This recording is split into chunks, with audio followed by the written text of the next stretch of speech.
So guys, I have a Chinese here, not something you would normally consider me eating or anyone who strength trains or is into health and fitness. But if you like Chinese food, one of the best meals or things off the menu that you can get is a chow mein. Now, it's very important to realize when you go into the Chinese that you ask for it without oil. A lot of people make the mistake of going in and asking for it without fat. But Chinese people, for some reason, seem to get confused and do not consider vegetable oil a source of fat. So always ask for it without oil. And yes, you are going to probably cause a little bit of controversy. I think I stirred the whole kitchen up in the local Chinese restaurant trying to prepare this. I actually put this on Snapchat, I think a couple of weeks ago. And I was getting hundreds of Snapchats of people eating chicken chow mein and beef chow mein. They actually use a very lean beef frying steak to be precise, and obviously chicken and also prawns. So it's a really good post-workout meal or a meal for the middle of the day, provided obviously it's within your calorie limits. You can also just get a chow mein on its own with vegetables and just meat if you are watching your carbohydrates. For example, sometimes with my diabetes, when I'm watching carbohydrates, I will just go for vegetables and beef. Now, bear in mind, whenever it's cooked without oil, it will be a little bit wetter than normal. So it's actually a little bit nicer, to be honest. It's a little bit more succulent, but I'm gonna get stuck into this and have a little look and see. I'm going to show you one of my beef chow mein and some of my extra veg that I got. So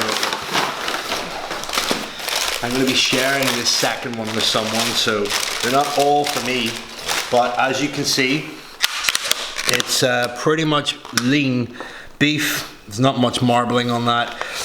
There is a little bit of sodium and stuff in it, so if you are watching your blood pressure, you may need to be mindful of that, but if you are exercising regularly and sweating a lot, you don't really need to worry too much. And I'll get some extra veg with that as well, and they're again just cooked in a little bit of water. So with stir fry stuff, it's actually just a little bit of water, there's not much oil in it, and then there are some noodles in that as well, but that tastes pretty awesome, and that's all under 400 calories, so I'm all for it. And guys, enjoy and let me know how you get on. Take it easy, I'm going to enjoy this. So as you can see, we've got a good bit of beef in there, we've got some veg, loads of stuff. Absolutely delicious. I'm going to enjoy this now. Voila. So a massive factor for me and my diet nowadays is speed. So the fact that I can go to a takeaway and have a meal made for me in 3 or 4 minutes is very suitable for my lifestyle at the moment.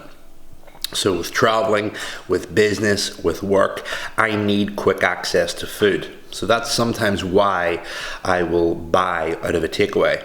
But if we look at the common obesity problem nowadays, it's a massive contributory factor as to why a lot of people are getting excess calories in. Now bear in mind, I have a level of knowledge about nutrition and about food choice and about protein and about fiber, and choosing foods that are relatively filling, that are nutrient dense, that are in line with my overall nutrient targets, whereas the general population will tend to eat more so for taste and convenience. So food is a lot cheaper nowadays, it's a lot more easier to access. For example, roll back 80 to 100 years ago, when obesity was at an all-time low, we never were able to walk into a supermarket and buy a ready meal that was pre-cooked, peel the packet open and just consume 600, 800 calories.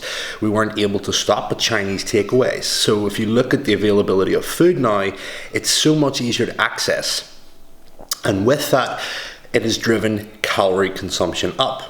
Now, if we also look at the fact that we have a lot more computer games now, manual labor has been replaced by machines, there is a massive element here in contributing to obesity.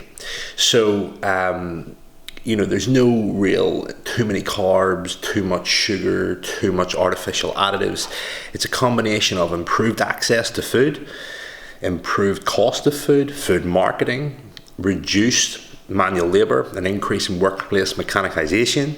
All these things are contributing to the obesity epidemic. So, some food for thought.